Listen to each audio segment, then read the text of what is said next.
Salam alaikum wa rahmatullahi ta'ala wa barakatuh. Bonjour chers étudiants. Afin de bien préparer le module de contrôle de gestion, concernant le chapitre intitulé Les coûts préétablis dans les écarts, je vous présente un deuxième exercice pratique sous forme QCR. L'exercice, une entreprise fabrique un produit unique par l'utilisation d'une matière première MP dans un atelier de production où se fait l'assemblage et la finition du produit. Les données relatives du mois de mars, vous avez la production normale est de 20 000 unités de P. Cette production nécessite 5 000 kg de la matière MP avec un prix unitaire de 210 dirhams par kilogramme. 10 000 heures main-d'œuvre directe pour un taux horaire de 70 dirhams par heure. Et 15 000 heures machine dans l'atelier pour un budget des charges indirectes de 2 250 000, dont 960 000 des charges fixes. La production réelle est de 19 000 unités. Cette production a consommé 4 950 kg de la matière MP pour une valeur globale de 891 000 dirhams, 9 500 heures main-d'œuvre directe pour une valeur globale de 617 500 et 16 000 heures machine dans l'atelier pour des charges indirectes de 2 160 000. Et vous aurez par la suite des questions avec des choix multiples concernant cet exercice. La première question. Le coût unitaire standard du produit est 183,4, 202,6, 192,5 ou bien 193,1. Puisqu'on va chercher le coût unitaire standard du produit, donc on a besoin des données standards et bien sûr on doit chercher le coût unitaire. Ça veut dire que pour chaque produit, combien il va coûter pour l'entreprise. Donc au niveau du budget standard, on doit chercher les charges directes et les charges indirectes du budget standard. Donc, vous avez deux cas. Soit vous avez les données unitaires, donc vous trouvez le coût unitaire directement. Si vous avez les données globales pour une production normale, donc on a besoin aussi de la production normale. Pour cet exercice, vous avez la production normale est de 20 000 unités de produit P. Cette production est la nécessité 5 000 kg de matière MP pour un prix unitaire de 200. 10 000 heures main-d'œuvre directe pour un taux horaire de 60. 15 000 heures machine dans l'atelier pour un budget des charges indirectes de 2 250 000. Donc 960 000 des charges fixes. Premièrement, les charges fixes, on aura besoin juste au niveau des écarts sur charges indirectes. Donc pour les charges indirectes ici, vous avez la quantité des heures machine, ça veut dire que l'activité normale ici. Et vous avez le budget global, ça veut dire que vous n'avez pas le coût de l'unité d'œuvre. Donc vous avez le budget global. Comme ça, le budget standard pour la production normale de 20 000 unités sera c'est 5 000 fois 200 plus 10 000 fois 60 plus le total des charges indirectes normales pour le centre atelier 2 250 000, ça donne 3 850 000. Là c'est le budget standard. Puisqu'on cherche ici le coût unitaire, donc on doit le diviser sur la production normale de 20 000 unités, ça donne 192,5. Comme ça, la bonne réponse sera le troisième choix, c'est 192,5. Là, c'est le coût unitaire. Deuxième question. Donc, on vous demande de déterminer le budget standard pour le produit. Est-ce que c'est 3 850 000, 2 250 000, 1 600 000 ou bien 3 668 500? Donc, n'oubliez pas que ces questions, au niveau de leur calcul, donc j'ai dit qu'ils sont indépendants. Ça veut dire qu'à chaque fois, lorsqu'on aura besoin de calcul au niveau d'une question, donc je vais le répéter. Donc, si on recherche le budget standard pour le produit P, donc on sait bien que c'est relatif à la production normale. Comme ça, donc vous avez 5 000 kg fois 200, plus 10 000 fois 60, plus le total des charges indirectes normales de 2 250 000. Ça donne 3 850 000. 3 850 000, c'est le premier choix au niveau des réponses. Donc, le budget standard pour le produit, c'est 3 850 000. Troisième question, le budget réel pour le produit. Donc, si on va s'intéresser au budget réel, donc on va chercher les données réelles. Donc, pour les données réelles au niveau de l'exercice, vous avez la production réelle est de 19 000 unités. Cette production a consommé 4 950 kg de matière MP pour une valeur globale de 891 000. 9 500 heures main-d'œuvre directe pour une valeur globale de 617 500. Et 16 000 heures machine dans l'atelier pour des charges indirectes réelles de 2 160 000. Comme ça, le budget réel sera, vous avez la valeur globale de la matière P, c'est 891 000. Et la valeur globale pour un main-d'œuvre direct, c'est 617 500. Et vous avez le total des charges indirectes réelles, c'est 2 160 000, ça donne 3 668 500. Donc comme ça, la bonne réponse ici, c'est le quatrième choix, 3 668 500. Quatrième question, le budget flexible pour le produit est 3 850 000, 2 250 000, 3 657 500, 3 668 500. Donc on sait bien que au niveau de la définition de budget flexible ici, c'est le budget standard adapté à la production réelle.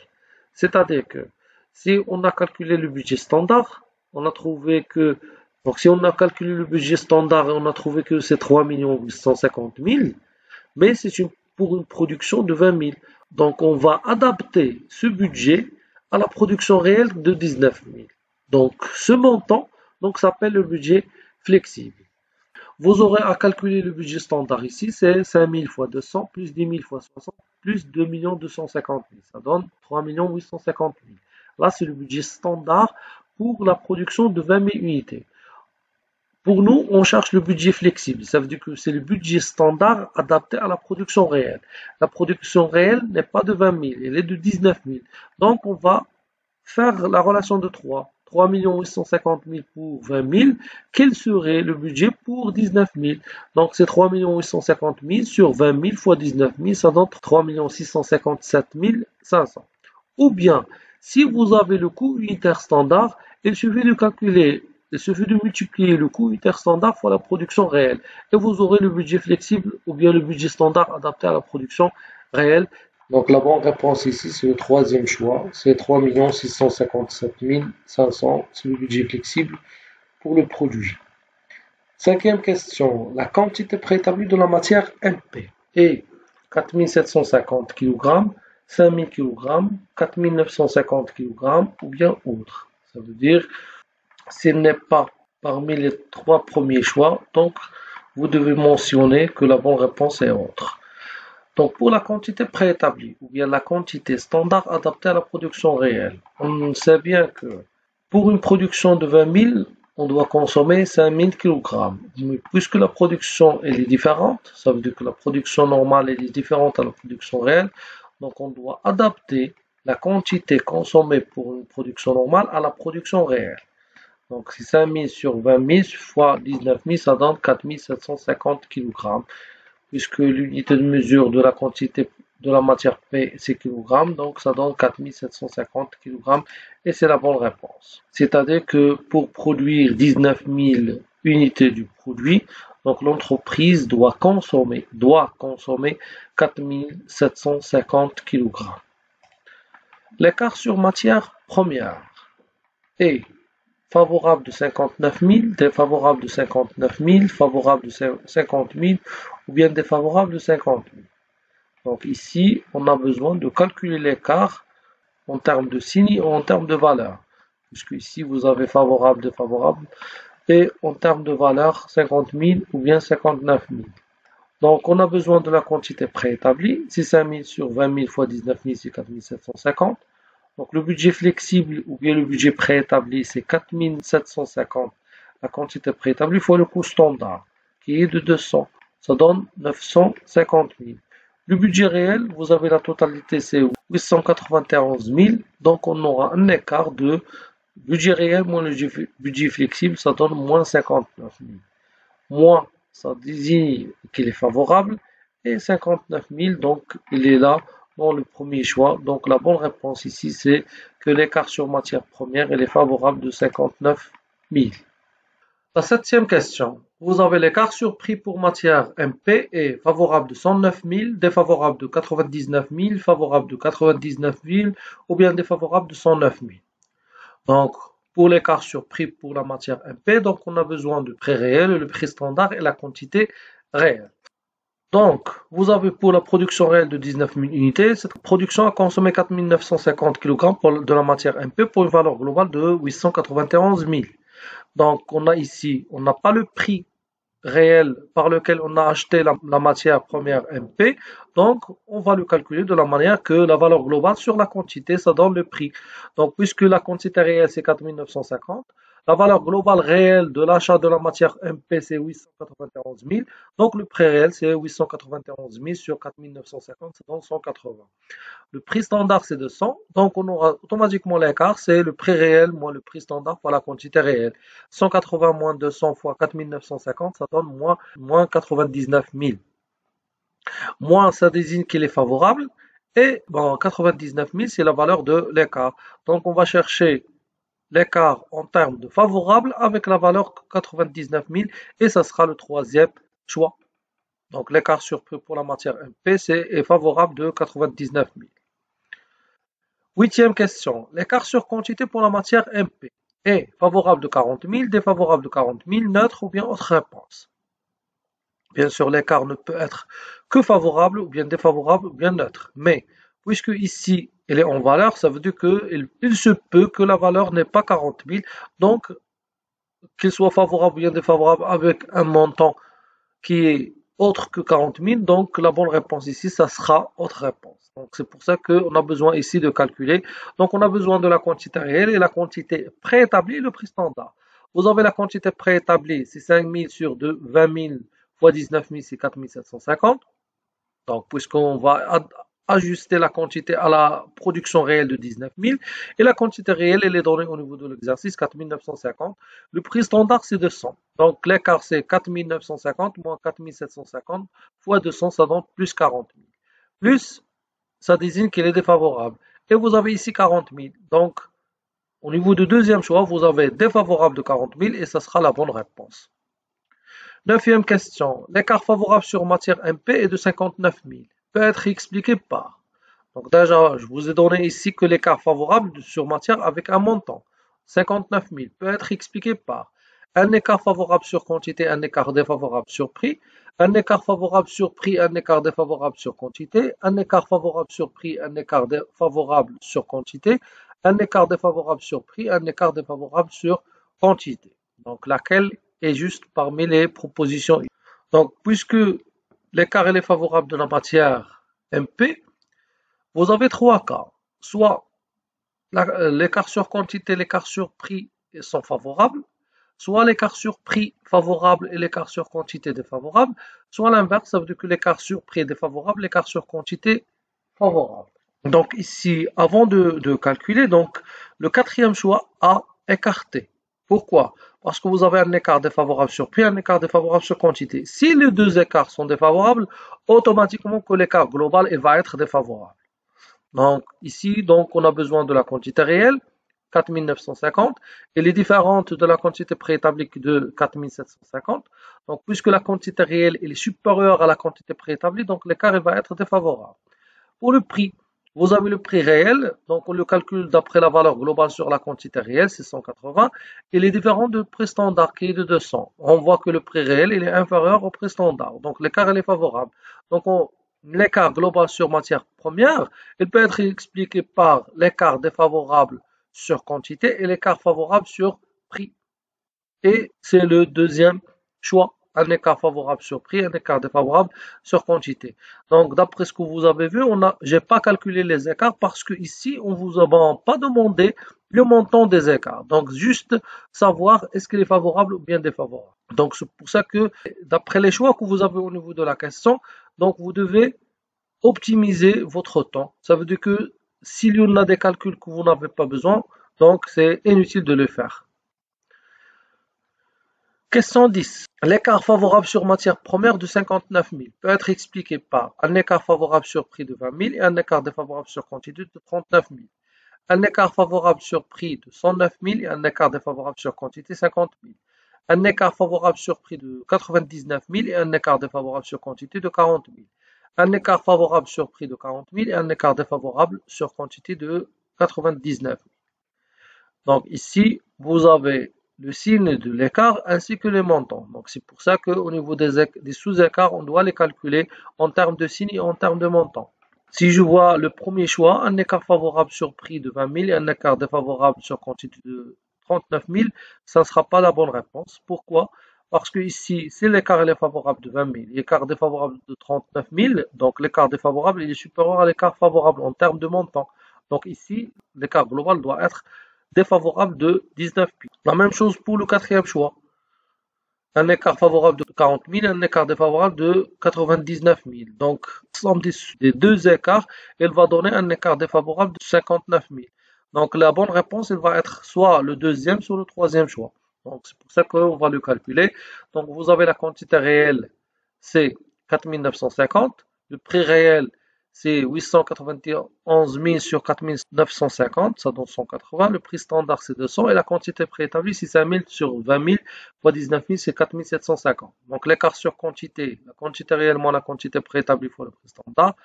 4 950 moins 4 750 fois 200, donc plus 40 000. Et l'écart sur prix, 180 moins 200 fois 4 950, ça donne moins 99 000. Donc l'écart favorable, il est dû à un écart défavorable sur quantité de 40 000 et un écart favorable sur prix de 99 000. Et là, c'est le troisième choix. Donc un écart favorable sur prix de 99 000 et un écart défavorable sur quantité de 40 000. Donc ici, pour cette question, vous devez faire les calculs ou bien de calculer les sous-écarts parce que au niveau des réponses, il y en a le signe, c'est-à-dire que favorable de favorable, ainsi que par les montants. 11e question. L'écart sur main-d'œuvre directe est défavorable de 17 500, défavorable de 27 500, défavorable de 37 500 ou bien défavorable de 47 500. Donc vous avez le volume préétabli. Donc c'est 10 000 sur 20 000 fois 19 000, puisque le volume standard horaire, c'est 10 000 pour une production de 20 000. Quel est le volume adapté à la production réelle de 19 000? Ça donne 9 500 heures. Ça veut dire que c'est pour produire 19 000 unités de produits, l'entreprise il doit consommer 9 500 heures main-d'œuvre directe. Donc le budget flexible, c'est 9 500 fois 60, qui est le taux horaire standard, ça donne 570 000. Le budget réel et les données, d'après les données réelles, vous avez 617 500. Donc, elle est relatif aux heures main-d'œuvre directes. Donc, l'écart, puisque le budget réel est supérieur au budget flexible, c'est plus 47 500. Donc, c'est un écart qui est défavorable de 47 500. Et ce sera le quatrième choix comme bonne réponse. 12e question. L'écart sur volume horaire est favorable de 30 000, défavorable de 47 500, défavorable de 30 000 ou bien elle est neutre. Donc vous avez le volume préétabli, c'est 10 000 sur 20 000 fois 19 000, c'est 9 500. Égal au volume réel. Ça veut dire qu'au niveau réel, l'entreprise a consommé 9 500 heures. Donc l'écart, puisque les deux, le volume préétabli égale le volume réel, donc l'écart est neutre, donc la bonne réponse est neutre. 13e question. L'écart sur taux horaire est favorable de 47 500, défavorable de 47 000, défavorable de 30 000. Autre réponse. Donc vous avez le taux réel, c'est 617 500 sur 9 500, d'après les données réelles, puisque vous avez 9 500 heures pour une valeur globale de 617 500. Ça donne que le taux réel, c'est 65. Donc, puisque le taux normal ou bien standard, c'est 60, donc l'écart est égal 65 moins 60 fois 9 500. Ça donne plus 47 500. Donc, l'écart sur taux horaire, elle est défavorable puisqu'on a le plus et d'une valeur de 47 500. Donc, ce qu'on a ici, qu'il est défavorable de 47 000 ou bien défavorable de 30 000. Donc, puisque la valeur n'existe pas ici, donc la bonne réponse ici, c'est autre réponse. Faites attention ici que ici elle est défavorable de 47 000 et non pas de 47 500. Alors que la donnée exacte, elle est défavorable de 47 500. Donc, je répète, l'écart sur taux horaire, ici, la bonne réponse est autre réponse parce qu'il est défavorable de 47 500. Question 14. L'écart défavorable sur main-d'œuvre directe et de 47 500 peut être dû à un écart favorable sur temps et un écart favorable sur tout, un écart favorable sur temps et un écart neutre sur tout, un écart neutre sur temps et un écart favorable sur tout, ou bien autre réponse. Donc la réponse ici, sans faire le calcul, c'est autre réponse. Pourquoi? Puisque si l'écart favorable sur temps et écart favorable sur tout, les deux sous-écarts sur main-d'œuvre favorable, donc automatiquement l'écart doit être favorable. Puisque ici l'écart est défavorable, donc c'est pas la bonne réponse. Un écart favorable sur temps, un écart neutre sur tout. Donc la somme des deux, ça va donner un écart favorable sur main-d'œuvre. Troisième choix, un écart neutre sur temps et un écart favorable sur tout, automatiquement, il va donner un écart favorable sur main-d'œuvre. Donc pour les trois premiers choix, les trois, ils vont entraîner un écart favorable sur main-d'œuvre. Puisque la question, il dit que l'écart est défavorable sur main-d'œuvre, peut être dû, donc ici, ni au premier choix, ni au deuxième choix, ni au troisième choix, ça veut dire qu'il y en a autre réponse. Donc la bonne réponse ici, c'est autre réponse. Question 15. L'écart défavorable sur main-d'œuvre directe de 47 500 peut être dû à un écart neutre sur temps et un écart favorable sur taux de 47 500. Un écart défavorable sur temps de 47 500, un écart neutre sur tout, un écart neutre sur temps et un écart défavorable sur taux de 47 500. Autre réponse. Donc ici, on va le calculer. On va écarter le premier parce que l'écart neutre sur temps et écart favorable va donner un écart favorable. Donc on va voir en termes de montant et pour les trois derniers choix. Donc la quantité réelle au niveau de main-d'œuvre directe, je parle de volume horaire, c'est 9500. Le taux horaire, c'est 617 500 sur 9565. Le taux standard, c'est 60. Et le volume préétabli, c'est 10 000 sur 20 000 fois 19 000, 9500. Donc, vous voyez qu'au niveau des main-d'œuvre, on a déjà dit qu'on parle de volume horaire, on parle de taux horaire. Mais au niveau des signes, on garde les mêmes signes QR parce que le volume horaire, c'est la quantité et le taux horaire, c'est le prix de l'heure de la main-d'œuvre. Donc, puisque la quantité réelle égale la quantité préétablie, donc l'écart sur quantité égale à 0, elle est neutre. Et l'écart sur prix, donc 65 moins 60 fois 9500, ça donne plus 47 500. Donc l'écart sur quantité, il est neutre et l'écart sur prix, il est défavorable de 47 500. Et on va voir, bon, l'écart sur volume horaire ou bien l'écart sur temps. Donc, ça sera, la bonne réponse, c'est le troisième, un écart neutre sur temps et un écart défavorable sur taux de 47 500 puisque le taux horaire est là augmenté. Question 16. Le budget flexible des charges indirectes. Ça veut dire que le budget standard adapté à la production réelle est 2 137 500, 2 250 000, 2 160 000. Autre réponse. Donc, si vous voyez d'après les données, vous avez les charges indirectes standard, c'est 2 250 000. Les charges indirectes réelles, c'est 2 160 000. Donc, puisque la production normale n'est pas égale à la production réelle, donc automatiquement, le budget flexible va changer du budget standard et du budget réel. Donc, la bonne réponse ici, soit il va être 2 130 500, sinon, il va être autre réponse. Donc, pour le calculer, qu'est-ce qu'on va faire? Le budget standard, c'est 2 250 000. Le budget réel, c'est 2 160 000.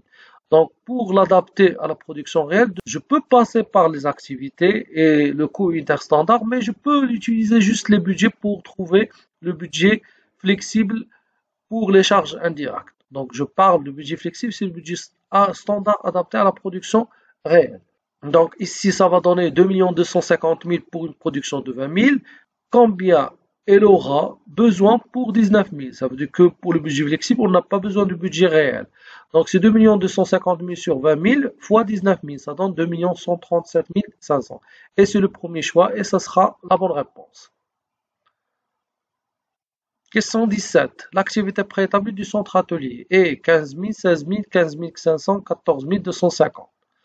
Donc on a l'activité préétablie. Donc pour les centres ici, l'activité c'est le nombre d'heures machine. Donc vous avez l'activité normale c'est 15 000, l'activité réelle c'est 16 000. Pour l'activité préétablie, on n'a pas besoin de l'activité réelle. Donc on utilise juste l'activité normale et les productions normales, la production réelle. Donc vous avez 15 000 sur 20 000 fois 19 000, ça donne 14 250 heures machine. Et c'est le quatrième choix. Question 18. Le coût interstandard des heures machine est 150, 135, 155,17, 151,58. Donc le coût interstandard des heures machine, donc on a besoin des charges indirectes normales et une activité normale. Vous avez le budget standard 2 250 000. Donc l'activité normale, on a utilisé pour la production de 20 000 unités, on a besoin de 15 000 heures machine. Donc le coût unitaire standard, c'est 2 250 sur 15 000, c'est 150. Ça veut dire chaque heure machine au niveau d'entreprise coûte 150 dirhams et c'est le premier choix comme bonne réponse. Le coût unitaire réel des heures machines est 150, 135, 155,17, 151,58. Donc pour le coût unitaire réel, donc on va utiliser les données réelles. Vous avez le budget réel, c'est 2 160 000 et l'activité réelle, c'est 16 000. Donc 2 160 000 sur 16 000, ça donne 135 et c'est le coût unitaire réel. Ça veut dire que chaque heure machine au niveau du centre atelier a coûté l'entreprise 135 dirhams pour la production de 19 000 unités. Donc la bonne réponse sera le deuxième choix, c'est 135. Question 20. Le coût fixe unitaire standard est 60, 64, 75, 86. Donc je parle ici de coût fixe unitaire. À ce moment-là, on a besoin des charges fixes. Donc vous avez les frais fixes, c'est 960 000, d'après les données de l'exercice. On a besoin de l'activité normale, 15 000, donc 960 000 sur 15 000, ça donne 64. C'est le coût fixe unitaire standard. Donc la bonne réponse, c'est le deuxième choix. Question 21. Le coût fixe unitaire réel est, donc on a besoin ici juste des frais fixes total et de l'activité réelle. Les frais fixes, c'est 960 000. L'activité réelle, c'est 16 000. Donc le coût fixe unitaire réel, c'est 960 000 sur 16 000, ça donne 60. Et ça sera le premier choix comme bonne réponse. Question 22. Le coût variable unitaire standard est 60, 64, 75, 86. Donc ici, je peux utiliser les charges indirectes normales, puisque je parle ici de standard. Les charges indirectes normales, c'est 2 250 000. Les frais fixes, c'est 960 000. Donc les charges variables normales totales, c'est 1 290 000. L'activité normale, c'est 15 000. Donc on a le coût variable unitaire standard, c'est 1 290 000 sur 15 000, ça donne 86. Et ce sera le quatrième choix, 86. Pour le coût variable unitaire standard, donc je peux utiliser notre formule. Ça veut dire que c'est le coût unitaire standard moins le coût fixe unitaire standard. Comment je peux le faire? Donc, vous avez les charges normales de 2 250 000, les charges fixes 960 000, l'activité normale 15 000. Donc, lorsqu'on va diviser les charges indirectes normales sur l'activité normale, j'aurai 150, ça va donner le coût unitaire standard. Les frais fixes sur l'activité normale, ça va donner 64 et 150 moins 64, ça va donner 86. Donc, en tous les cas, j'aurai le même résultat. Mais d'après les données de l'exercice, je préfère celle-là parce que c'est la plus courte pour trouver 86. Donc, la bonne réponse, c'est 86 comme coût variable unitaire standard. Question 23. Le coût variable unitaire réel est 60, 64, 75, 86. Je vais procéder de la même manière que le coût variable standard. Donc les charges indirectes réelles, 2 160 000. Les frais fixes, 960 000, qu'ils soient réels ou bien normaux. Les frais fixes ne changent pas puisqu'ils sont appelés fixes. Donc les charges variables réelles totales, c'est 1 200 000. Donc l'activité réelle, c'est 16 000. Ça va donner le coût variable unitaire réel, c'est 1 200 000 sur 16 000, ça donne 75. Ou bien, les charges indirectes réelles sur l'activité réelle va donner le coût unitaire réel et les frais fixes sur l'activité réelle, ça va donner le coût fixe unitaire réel et je vais retrancher le coût fixe unitaire réel de coût unitaire réel et je vais trouver la même valeur pour le coût variable unitaire réel, c'est 75. Donc la bonne réponse, c'est le troisième choix, 75. Question 24. Le rendement unitaire standard est 0,75 heures machine par unité, 0,84 heures machine par unité, 0,75 unités par heure machine ou bien 0,84 unités par heure machine. On sait bien que la formule du calcul de rendement qui va être utilisée au niveau des sous-écarts sur charge indirecte, on le calcule de la façon que le rendement égale l'activité sur la production. Donc, le rendement égale l'activité sur la production. Donc, puisque ici l'activité elle est en heure machine et la production en unité, donc c'est pour ça que on doit ici éviter le troisième et le quatrième choix. Parce que le troisième et le quatrième choix, elle est exprimée par la production sur l'activité. Donc, la réponse ici, il va être soit le premier choix, soit le deuxième choix, puisqu'elle est exprimée en activité sur production. Donc, le rendement unitaire standard, on le calcule d'après les données normales. Donc, vous avez l'activité normale, c'est 15 000, la production normale, c'est 20 000. Donc, le rendement standard égale 15 000 sur 20 000, ça donne 0,75. 15 000, c'est 15 000 heures machine et 20 000 unités. Donc, c'est 0,75 heures machine par unité et ça sera que signifie 0,75? Ça veut dire que chaque unité produite, il nécessite 0,75 heures machine, c'est-à-dire 45 minutes pour la produire au niveau de l'atelier de production. Donc la bonne réponse, le rendement unitaire standard est 0,75 heures machine par unité. Question 25. Le rendement unitaire réel est, donc, comme on a déjà vu, la formule de rendement à calculer, c'est par l'activité sur la production. Donc, le deuxième et le troisième choix à éviter parce qu'il est exprimé en production sur l'activité. Donc, on va utiliser les données réelles. Vous avez l'activité réelle, c'est 16 000. La production réelle, c'est 19 000. Donc, le rendement réel, c'est 16 000 sur 19 000. Ça donne 0,84. Là, elle est arrondie au deuxième décimal. Donc, 0,84 heures machine par unité. Et la bonne réponse ici, ce sera le quatrième choix. L'écart global sur charge indirecte de l'atelier est favorable de 22 500, défavorable de 22 500, favorable de 90 000, défavorable de 90 000. Donc, pour calculer l'écart global sur charge indirecte ici, donc en termes de signe, en termes de montant, qu'est-ce qu'on va faire? On va faire le coût réel moins le coût préétabli. Donc, le budget standard, vous avez 2 250 000. Donc, le budget préétabli ou bien le budget flexible pour les charges indirectes de l'atelier, donc c'est 2 250 000 sur 20 000 fois 19 000. Ça donne 2 137 500.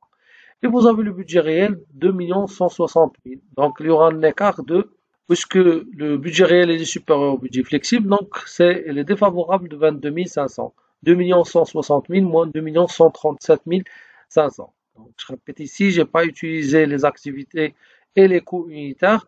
Donc, tant qu'on a les budgets globaux. Encore une chose, parce qu'on a ici la production d'un seul produit. Si on a plusieurs produits, donc je ne peux pas le faire de la même manière.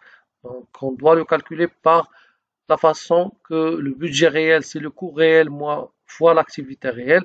Et le budget préétabli, c'est l'activité préétablie fois le coût unitaire standard. Donc, puisque ici, l'écart est défavorable de 22 500, la bonne réponse, ce sera le deuxième choix, défavorable de 22 500. L'écart sur budget est favorable de 90 000, défavorable de 176 000, défavorable de 90 000 ou bien favorable de 176 000. Donc, l'écart sur budget, on le sait que par la formule, le coût variable unitaire réel moins le coût variable unitaire standard fois l'activité réelle. Donc, pour calculer les coûts variables, donc vous avez les frais fixes 960 000, les charges indirectes normales, c'est 2 250 000, les charges indirectes réelles, 2 160 000. Vous avez l'activité réelle, c'est 16 000, l'activité normale, c'est 15 000.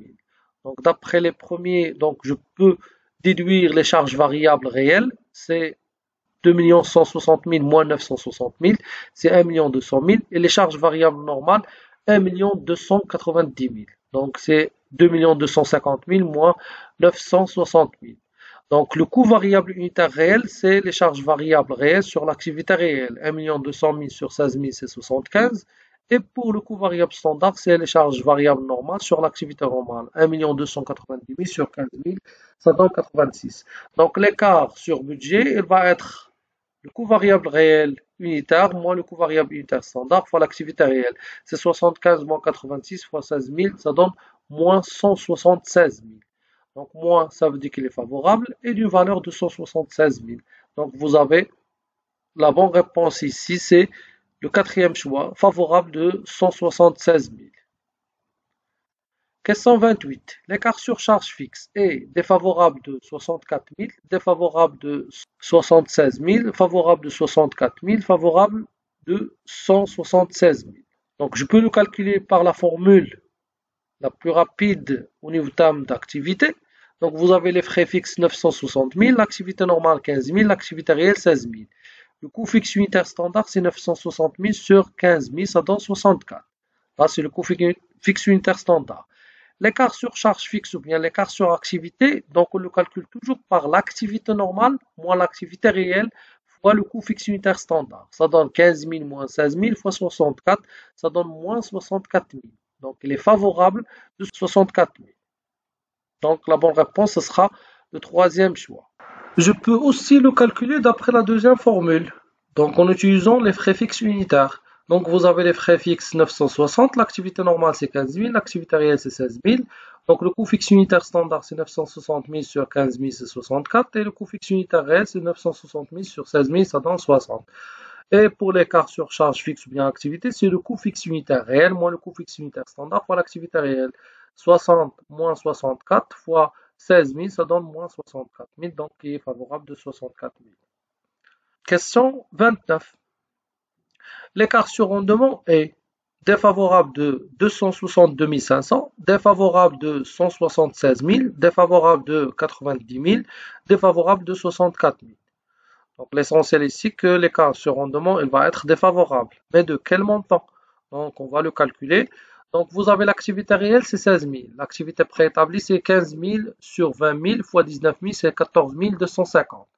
Vous avez le budget standard c'est 2 250 000 et l'activité normale c'est 15 000. Donc le coût unitaire standard c'est 2 250 000 sur 15 000. Ça donne 150 parce qu'on a besoin de le coût unitaire standard. Donc l'écart sur rendement, puisqu'on a un seul produit, donc ça sera 16 000, c'est l'activité réelle moins l'activité préétablie fois le coût unitaire standard. Donc c'est 16 000 pour l'activité réelle moins 14 250 pour l'activité préétablie fois le coût unitaire standard qu'on a ici, 150. Ça donne plus 262 500. Donc elle est défavorable de 262 500. Donc je peux utiliser la deuxième formule de l'écart sur rendement, même qu'on n'a pas besoin ici parce que l'essentiel qu'on a le résultat pour cocher la bonne réponse. Donc je peux utiliser le rendement réel unitaire moins le rendement unitaire standard fois la production réelle fois le coût unitaire standard et j'aurai aussi le même résultat. Donc la bonne réponse ici, c'est le premier choix, c'est que l'écart sur rendement est défavorable de 262 500. La dernière question pour cet exercice, question 30, vous avez l'écart global défavorable sur charge indirecte et du toujours à l'écart sur budget, à l'écart sur activité, à l'écart sur rendement ou bien autre réponse. On sait bien que l'écart sur budget, l'écart sur activité, l'écart sur rendement, ce sont des sous-écarts de l'écart global sur charge indirecte. Donc, si on va décomposer l'écart global sur charge indirecte, on va trouver les trois sous-écarts. Comme ça que ce sont les composants de l'écart global. Et je ne peux pas avoir toujours que l'écart global défavorable ou bien favorable, il va être dû à un seul. Donc c'est pour ça que la bonne réponse ici, c'est autre réponse. Parce que l'écart global, il peut être dû à l'écart sur budget, comme il peut être dû à l'écart sur activité, comme il peut être dû à l'écart sur rendement, ou bien deux parmi les sous-écarts, ou bien les trois sous-écarts. C'est-à-dire que si l'écart est défavorable, donc il peut être dû aux trois sous-écarts défavorables, ou bien un seul qui est défavorable et deux autres favorables. Mais en termes de montant, le montant de l'écart défavorable il est supérieur au montant des écarts favorables. Ou bien à deux sous-écarts sont défavorables et un seul favorable. Et le montant de l'écart défavorable est supérieur au montant de l'écart favorable. Donc comme ça que la bonne réponse ici c'est autre réponse parce que on sait bien que l'écart global défavorable il peut être dû soit à l'écart sur budget, soit à l'écart sur activité, soit à l'écart sur rendement et non pas un seul précisément. Voilà la fin de la présentation de ce deuxième exercice concernant les coûts préétablis dans les écarts et présenté par des questions à choix multiples. Comme vous avez vu, il y en a presque 30 questions qui sont posées au niveau de cette présentation. J'ai fait le survol de toutes les questions qui peuvent se poser au niveau de cet exercice pratique, sachant que cet exercice il contient juste une matière première et de la main-d'œuvre et un seul centre d'analyse, ainsi que cette entreprise, il fabrique un seul produit. J'espère que l'explication est pertinente pour vous et ça sera utile pour avoir les bons outils pour passer un examen. Il me reste que vous souhaiter bon courage et bonne chance. À bientôt. في رعاية الله.